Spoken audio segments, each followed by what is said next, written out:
Hi, everybody. Welcome to the Hallmarkies podcast. And we're really excited. You know, we love reading. We love books, especially romantic books on this podcast.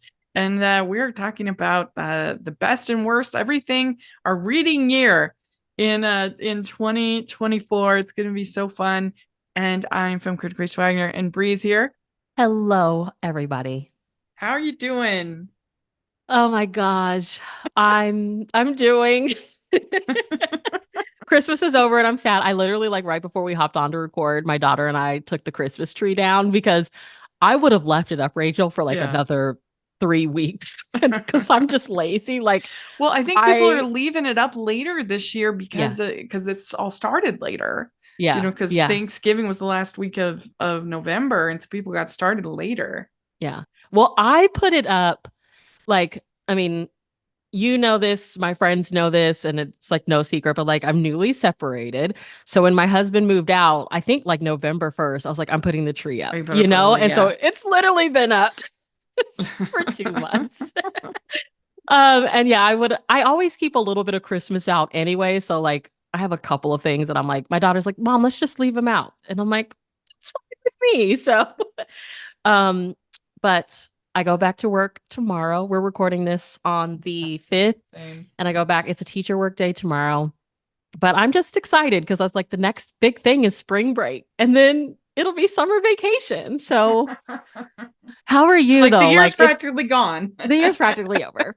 The holidays is such a busy season for you because all of the Yes. recordings, all of the editing. How do you feel now that it's There's no rest over? for the weary though when you cover Hallmark because we've got The Way Home and we have One Calls the Heart starting this weekend, plus a new movie. So, you know, there's really no Do you mean a no, break? no break. No break. I was That's telling all you right. like I'm before good we with it. hopped on, I was like, the travel ones are so hit or miss. Like I'm gonna watch because I'm in the Hallmark spirit, but I always go into those with like Yeah, very low they've been some of my expectations. worst ones. Some of the absolute worst ones. So yeah, I agree. I'm going in with moderate expectations. but but yeah, it was pretty good. I think good season. Had a really good nice holidays. I was extremely busy with everything that I have going on, but I like being busy, so it works out well. It Yeah. works out well. And it was nice that that week of Christmas I actually didn't have that much going on. Yeah. And so was able to kind of relax, and I had a very chill Christmas Eve with my parents, and then Christmas Day just kind of hanging out, relaxing, working on stuff. Yeah. So I that feel was like, and nice. listeners, you gotta hit us up and let us know. For me, the countdown to Christmas is way more fun than Christmas Day. Yeah, yeah. Like Christmas Day just comes and I'm sad because I'm like, this is it. It's over. It's true. Well, let's talk about our year of reading. We've got so much to talk about. Let's talk about, so how many books did you end up reading in 2024? I don't know. I think like 130. Well, since I am in my Goodreads, God bless. Yeah, I think it was yeah, 134. And my goal was 80. So I did Yeah, good. that's good. Yeah. But the Yeah. thing is, and I'm very proud of that. I'm not gonna like diminish it, but I read a lot of children's books. I love picture books. They're just kind of comfort reads to me. And I feel like that helped me out. And of Mhm. course, like audiobooks. So yeah, I Yeah, think, should we and it talk was just about good that a year. little bit? There's all of a sudden been this like new scandal on social media that like, oh, audiobooks don't count as actually reading. And you know, and I saw an interesting little thing about it where in actuality, when you're reading, most people don't actually read every word Yeah, that when makes you're sense. reading. You know, Yeah. you it's just naturally you skim over, you don't read every word. Where you're listening to it on audiobook, you are listening to every Every single single, word. So yeah. you could make an argument that when you listen to the audiobook, you are actually reading more of the book Yeah. than you do when you are traditional reading. I mean, and the whole thing is just complete nonsense that we are trying to gatekeep reading. Like, Yeah. what? Like if you ingest the content of the book into your brain, then you've read the You've read book, it. you know? Like it's absolutely absurd that people are getting this semantics argument of like, well, is it reading or listening? It's you're consuming the book. You're Who consuming the book, like yeah. nonsense to me. Storytelling before we wrote it down was orally. Right. Yeah. And I I think mean, it's do you really agree or do you ableist. think like, oh, it's not the same? Yeah, I think it's really ableist. Like one of the Yeah. booktubers I follow, she a couple of years ago, all of a sudden started having these really bad eye problems. And now, like when I check in with her, I'm like, how's your reading going? She's like, it's like strictly audio. She's like, Yeah. my vision just is not the same anymore. So when people say stuff like that, it's like you're kind of counting out the fact that there are people that is the way Yeah. that they have to read. And then I had people say, well, what about podcasts? Is that reading if you're listening? And I'm like, no, it's not reading because it's not text. Yeah. It's not there's like an audiobook is literally text Yeah. that's Yeah. being read. We're like It's fun talk radio. like a podcast is not a book, Yeah. you know? Like Yeah. no, like it's just not. And so like a play isn't like to me a podcast is like a new is more like a news show or like a more like a live, play or something in that sort of as far as like consumption. Yeah. But it's not a book, Yeah. you You're know. not going to put us on your Goodreads. Yeah. Yeah, please don't. Yeah.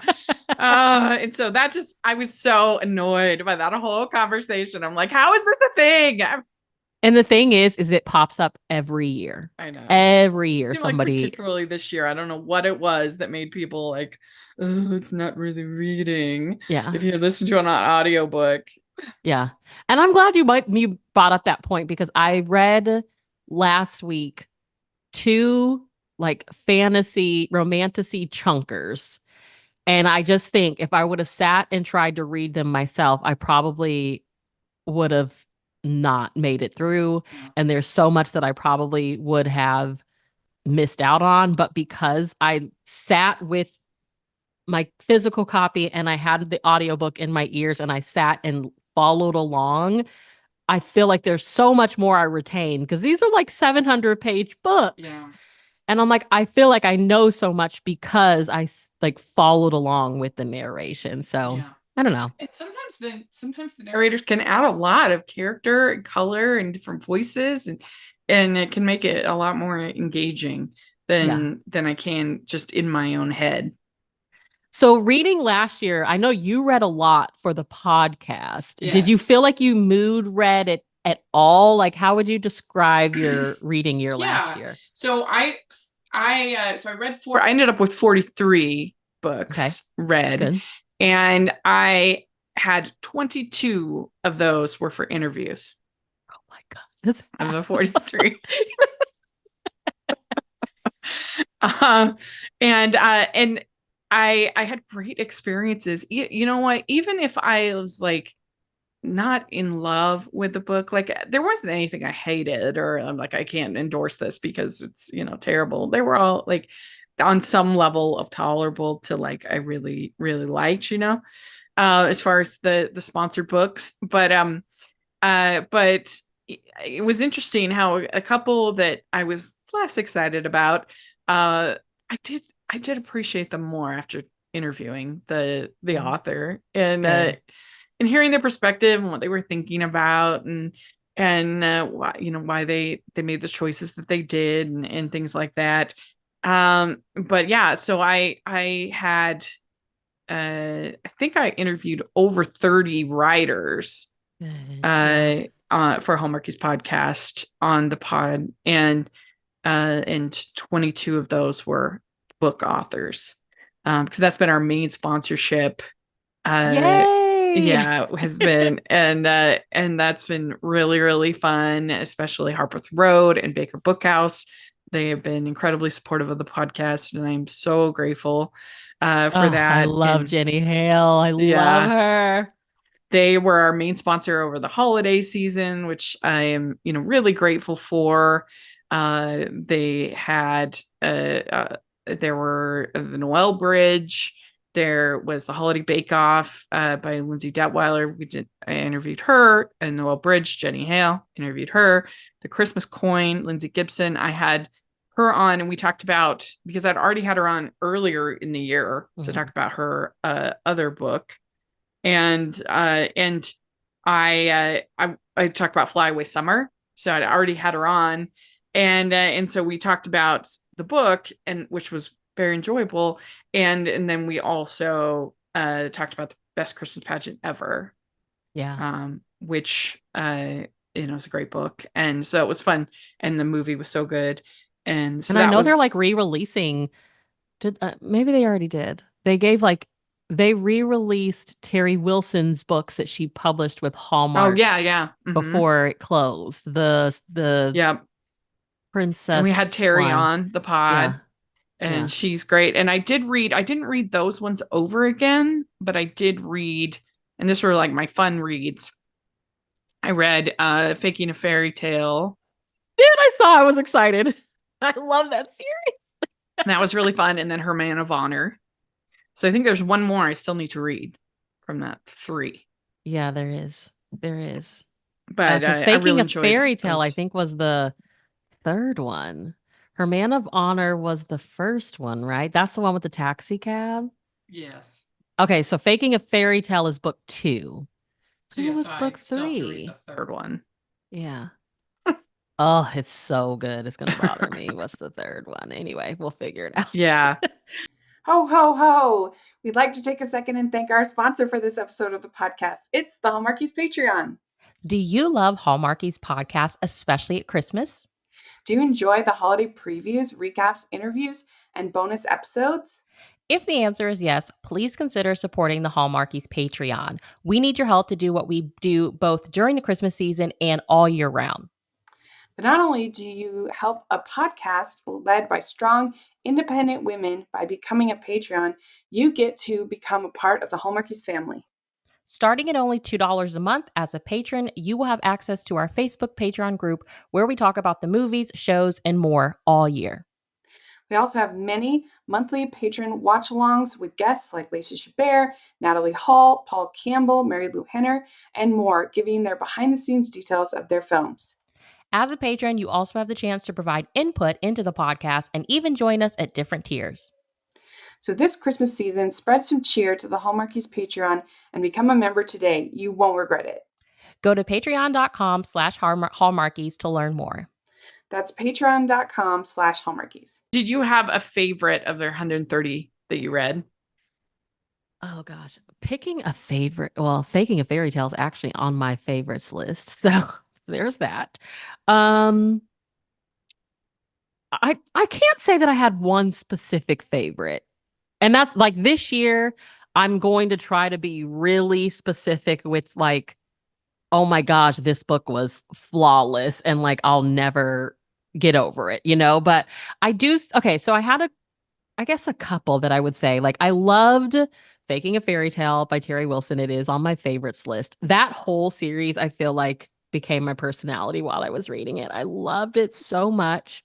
Um, and I read a an older book by her. I finished it yesterday called How to Romance a Runaway Bride. And it's another Harlequin special edition. I think it's a like Wild Heart series. And it felt like the predecessor to that series in a way. Like it's Terry Wilson has like the New York City that I want to live in.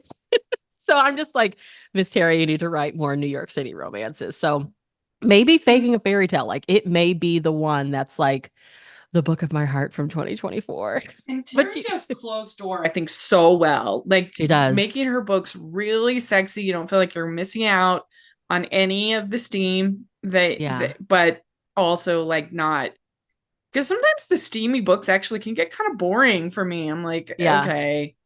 But I don't know. I just feel like she finds that balance so well. Yeah. And see, in the one that I read yesterday, this is from like, I don't know, maybe 2019. 19. It's a couple of years old. She had steam in there, and I'm not used to Oh, reading that from her. yeah. So that was interesting. But I feel like with that series, the Unveiled, Love Unveiled series, you just are so caught up in the friendship in New York and all the cupcakes and the wedding cake martinis that you're not even like craving the steam. It's just so good. So Yeah, probably yeah, that. What was yeah. your like fave? Well, I it, I mean, I don't know. It's hard for me to decide. I mean, probably of all the books I read, I don't know, probably When He Was Wicked, Julia Quinn was probably my favorite. I mean, Yeah. Bridgerton books, I really do love them.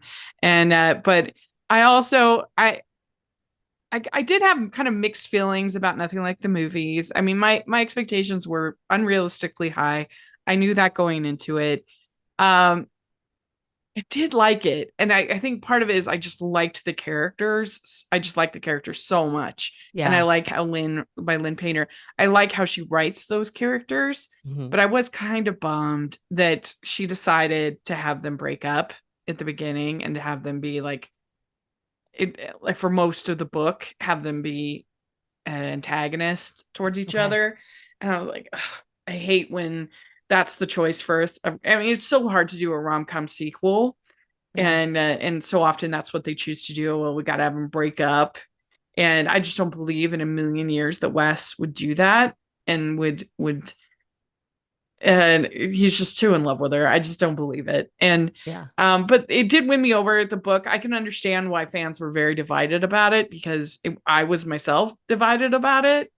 And but And you love her. You are a I Lynn do love Painter. her writing. I think she is very good, and I still love Better Than the Movies. It's one of my just like one of my favorite books like I've ever read. I really loved that book, and I usually don't like YA, and I just really loved it. And I have to say also some of the movie references were more of a stretch in this one. Okay. Like like she talks about like the Descendants, like the Disney Channel. I'm like, Yeah. why are we quoting that? And like I forget what other ones. There were other ones that was like, that's not even a romance. Like, why are you like what? Um, but I did like it, but I guess maybe my expectations were like sky high. Yeah. Because I loved the first one. I have to say, High Up is funny story. Emily Henry. I was gonna say that one next. Okay. What did you love Um, about that one? I mean, the banter between the two of them, the forced Yeah. proximity, the basically enemies to lovers kind of arc done so well. Yeah. And I think it's one of her best.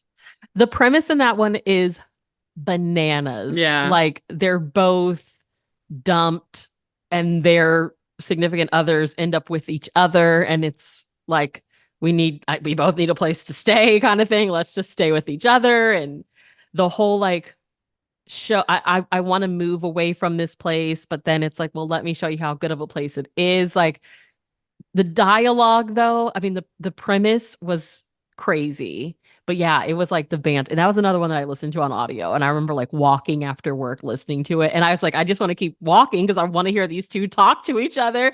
It's so good. Yeah, I feel like it's one of her best. I feel Yeah. like it's one of her best. Yeah. So, do you have an author that you read the most? Actually, my most read author is a children's book author. Oh, So I was reading these books called by Andrea Beatty. I actually have one of them saved. It's called like Aaron Slater Illustrator. Like they're these children's books about the first one starts off and it's like a little girl that wants to be a teacher. And then like this one is about a little boy that wants to be an illustrator. And then one's about a little girl that um I can't remember. I thought she was they all want to do something and the artwork is just beautiful and fantastic. And a couple of them, like I was trying to read some of them to like put in the classroom, and I'm like, my kids are not gonna like this because they're sixth graders. But I have some that only want books with pictures, so they love them. So come to find when at the end of the year came and it gave me my stats, it's like this children's book author was your most read author. So I don't know. well, What you about should you? check out my sister Megan Wagner Lloyd. Oh, they love She, her. oh, you know And her. they know. I tell them, I'm like, her Oh, sister is one of my best friends. And they're like, you know her sister? I was like, yeah, we talk about movies all the time.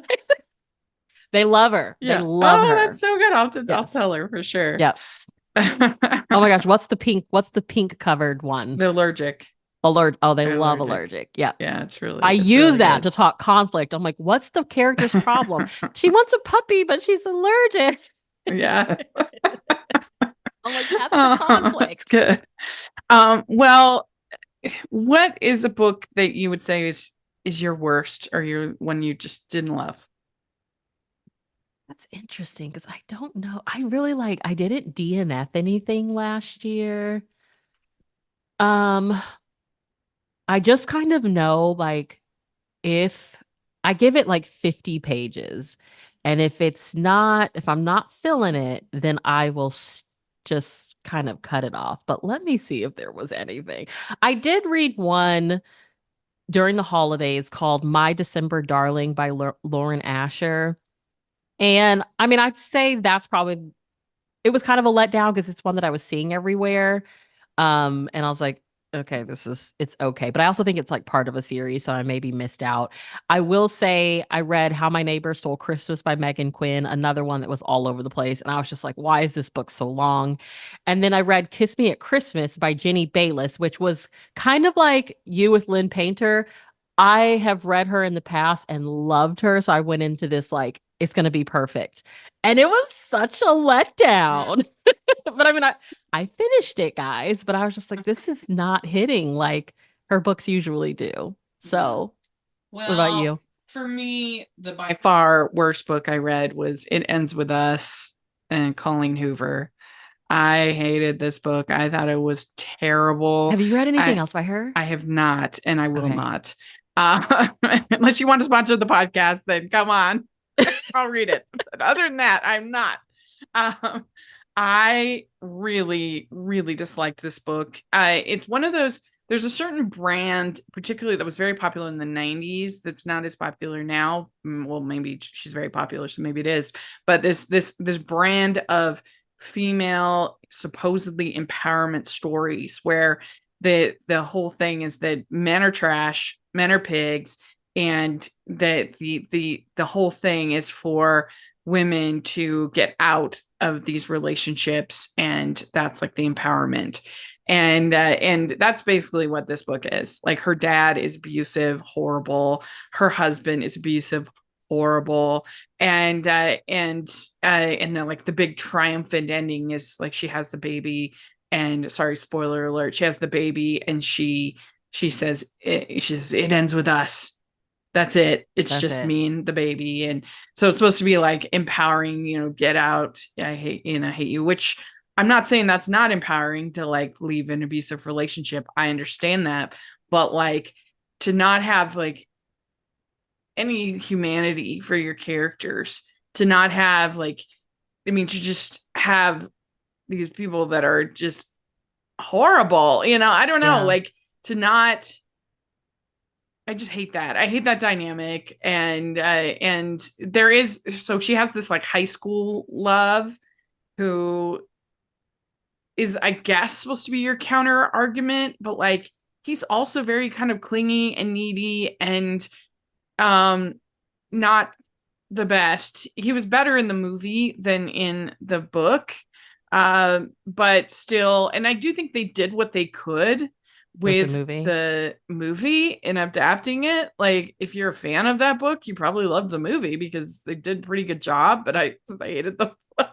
See, I would, okay, if we have listeners that are fans of hers, I would really like for you to message us because I've read two books by her. I read Layla, which is kind of like a spooky book, and it was fine.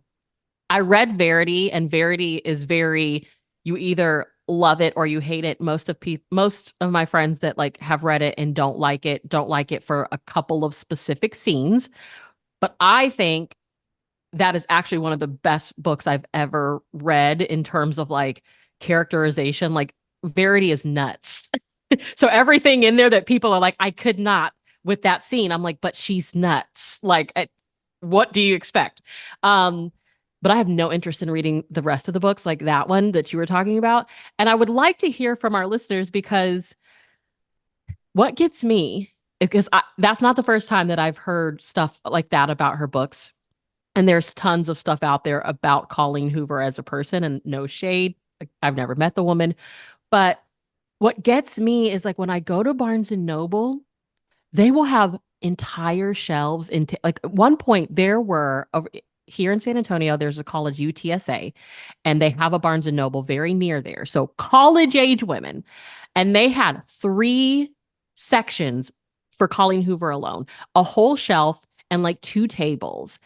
And when I hear stuff like you explaining why you didn't like this book, and I'm like, oh my gosh, but the college age girls love this. I'm like, why? Why do we love it? So please message us and tell us what let we're us missing. know. I think that if you want like a very, in my opinion, very immature definition of feminism, if you want to believe that in order for a woman to be empowered, they have to be alone and believe that basically all men are pigs and trash, and that if that's like somehow empowering for you, then I can see, like, I guess feeling empowered by the book. But like real human beings are so much more nuanced and interesting, and certainly an entire gender is more interesting and and worthy of examination and stories. And I don't know, I just don't appreciate that brand of feminism, but I think that maybe it is a little bit more appealing in when you're young and you have less experience, Yeah. you know, Yeah. with people. It's I more don't easy to know. just kind of objectify people when you're Yeah. younger, you know, But that woman is maybe. a big deal. I mean, Yeah, she huge. has a And the new movie book did, coming out. Screw everything else. Like all yeah, the I mean, the shelf movie space did is great. hers. So, you know, Yeah. whatever. Please message us, like, tell us what the deal is. And the movie made me really mad as well, because not only did, and there's some of this in the book, but not only did it have this, you know, men are pigs theme, but also it had this unreliable narrator where Mm. they show all these like rom-commy scenes of her with the husband, and then like at the end you see that, oh, that was actually that was an incorrect, and we see like, oh, this is what actually happened. And I just felt like it was sort of the movie's way of being like, see, you bought that rom-com scene, you were so foolish, here's Yeah. what really Here's what happened, really you happened. know. And that was just annoying to me. Yeah. And so I really, I did not like the movie, and I did not like the book. So and I went into it, I read the book the same day, and I thought, oh, this will be helpful. And then I finished reading it, and I was like, oh crap, should I even go? Because I disliked it so much. Well, I don't know. So anyway, it's not like I had read the book, you know, a long time before and hated it, and so went into the You movie went with a in grudge. fresh. That's not how it worked. But so that was definitely my least favorite book that I read. We'd like to take a second and thank our sponsor for this episode of the podcast. It's the Hallmarkies merch store. Are you looking for that perfect gift for the postable, hardy, or Hallmarky in your life? What about getting that t-shirt or hoodie that will help you stand out at your next holiday party? Now is the time to check out the Hallmarkies merch store.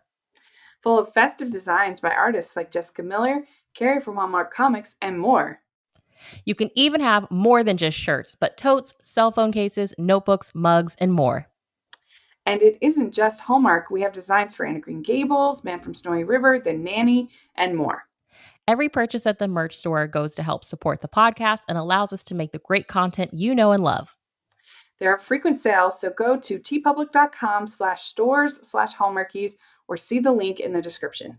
That's tpublic.com/stores/hallmarkies. What about like some hidden gems? Did you feel like that you had something that is maybe people don't know about. Like everybody knows about Funny Story. What did you feel like I there's know. some hidden gems that you want people to read?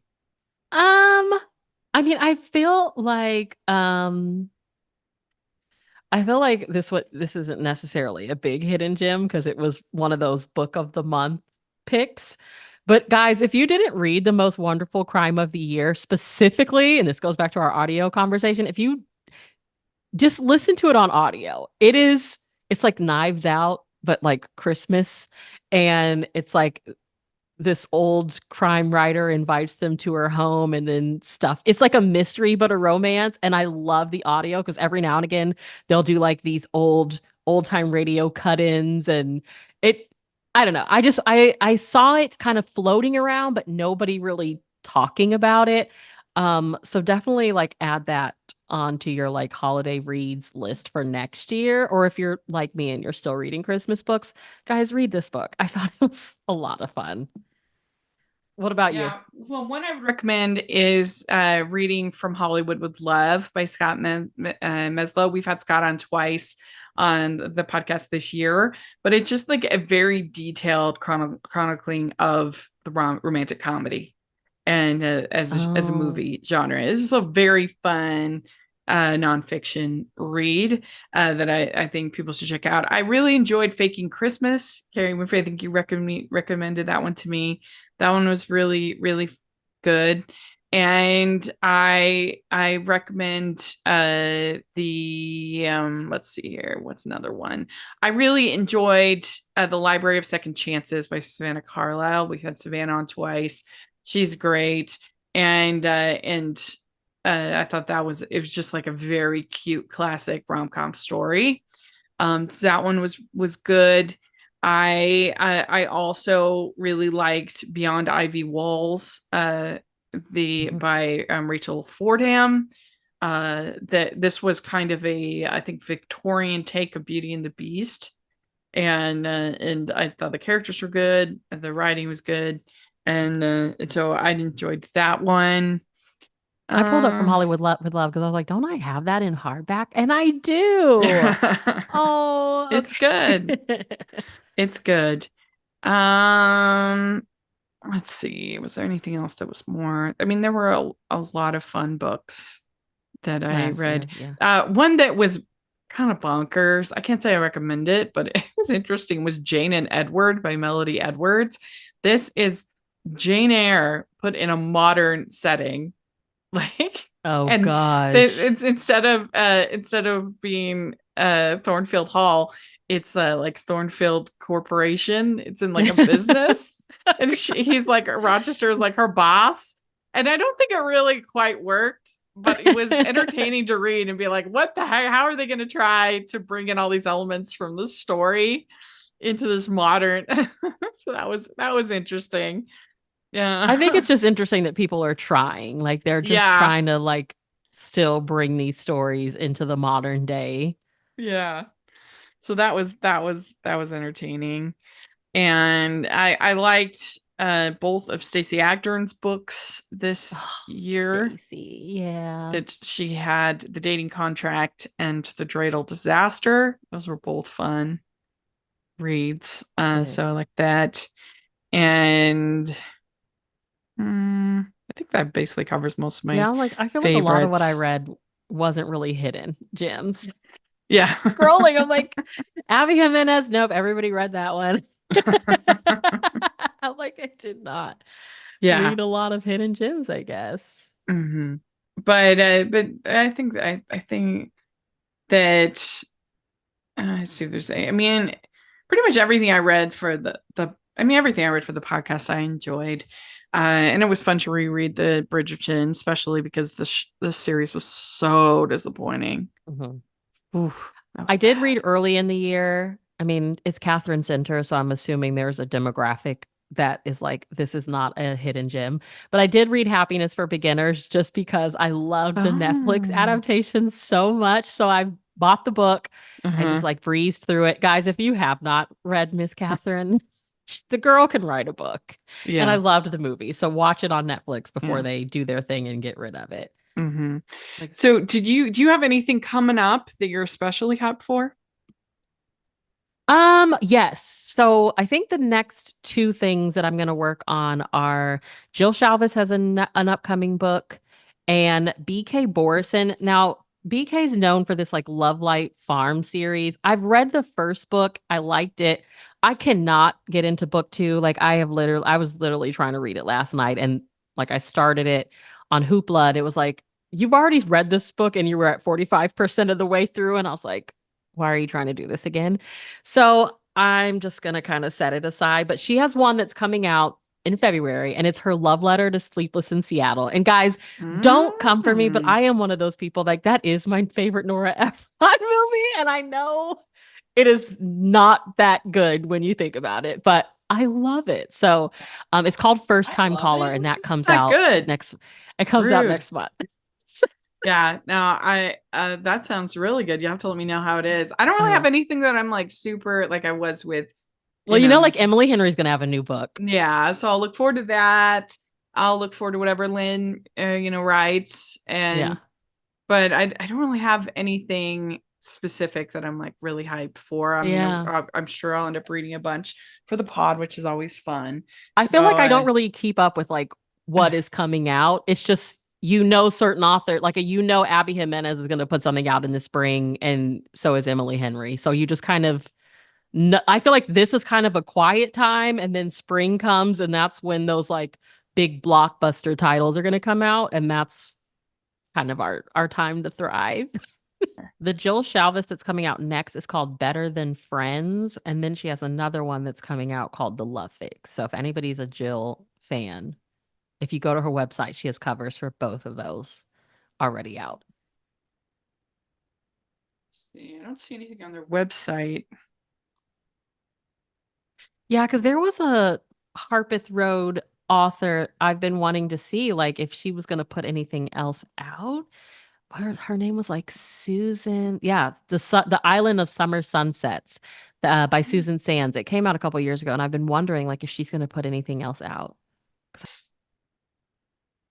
This August 2025, Lindsay Brooks' heartwarming novel, Under the Northern Lights, in which a photographer is forced to go to Alaska for a photo shoot, misses her flight home, and gets stranded with a handsome stranger. Wow. So that sounds good. So there we go. That's just I'm sure Savannah Carlyle's going to have a new book. A second romance is coming from Harpeth Road author Audrey Lancho. In May 2025, The Silver Lining, in which a woman finds herself back in her hometown where she runs into her old flame and struggles with a secret she's carrying out. Okay. Oh, she'll immerse you in Southern charm.